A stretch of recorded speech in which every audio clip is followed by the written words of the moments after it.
Whether you're going away for a weekend or smuggling illicit goods in and out of the country at some point, you've probably grabbed a duffel bag. These cylindrical totes are typically made of heavy-duty canvas or some other durable material and make for a more portable packing solution than conventional luggage. If you've got a wild duffel bag story, drop it in the comments below. Don't forget to like and subscribe for more fascinating history. Your next adventure might just start with a duffel bag. But why is it known as a duffel bag? The history of duffel bags. The history of duffel bags begins with duffel, a thick woolen cloth named after the town that produced it in Antwerp, Belgium, around the 15th century. The material was used for a variety of goods that needed to stand up to wear, making it an easy choice for storage, clothing, and work applications. There were duffel coats, duffel blankets, duffel parkas, and eventually, duffel bags. According to the Oxford English Dictionary, duffel came into English from Dutch in the 1600s, and the first printed use of duffel bag dates to 1768, when a newspaper called the Public Advertiser printed an ad featuring an old green duffel bag. Early on, duffel bags were more like a duffel pouch tied at the top, and it's likely they were often used by sailors. It was easy to see the appeal of a bag that could be filled to the brim when needed or easily collapsed and tucked away when it wasn't. So it's no surprise that in the late 1800s, the duffel was adopted by militaries in the United States and abroad as part of a serviceman's assigned gear. Duffels would eventually evolve from their early laundry bag aesthetic to a bag that was oblong, zippered, and able to stand freely by World War II.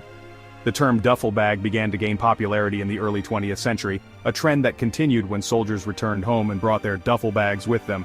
Usage of the term began to tick up in the 1950s and increased each decade as more people considered it synonymous with a rugged and practical solution to transporting clothes and goods.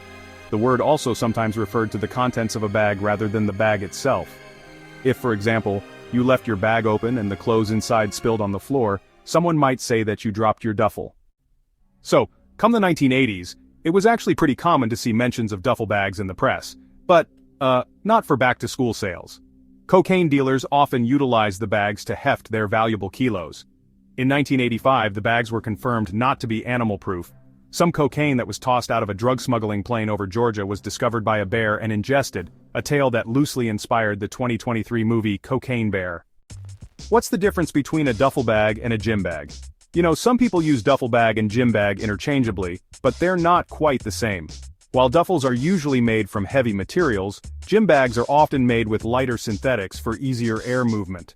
A gym bag may also have pockets for shoes or supplements. Duffels are typically larger than gym bags, which carry lighter workout clothes. Duffel bag versus ditty bag.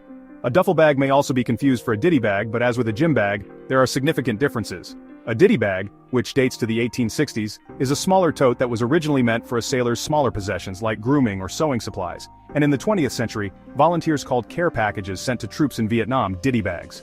These days, you might use one in your purse or while traveling to keep smaller items in one spot rather than floating around loose in your bag. If you're unsure about what category your bag falls into, you should consider whether your bag is cylindrical, sturdy, and able to be slung across the shoulders. If it checks those boxes, you can probably declare it a duffel, and if it's well made, it's possible it could last for quite a long time. In 1944, an American soldier named William Kadar lost his duffel while stationed during World War II. In 2013, it was returned to him after being found in France, hardly worse for wear. If you enjoyed this wild journey through the history of duffel bags, don't forget to like, subscribe, and share this video with your friends. Thanks for watching.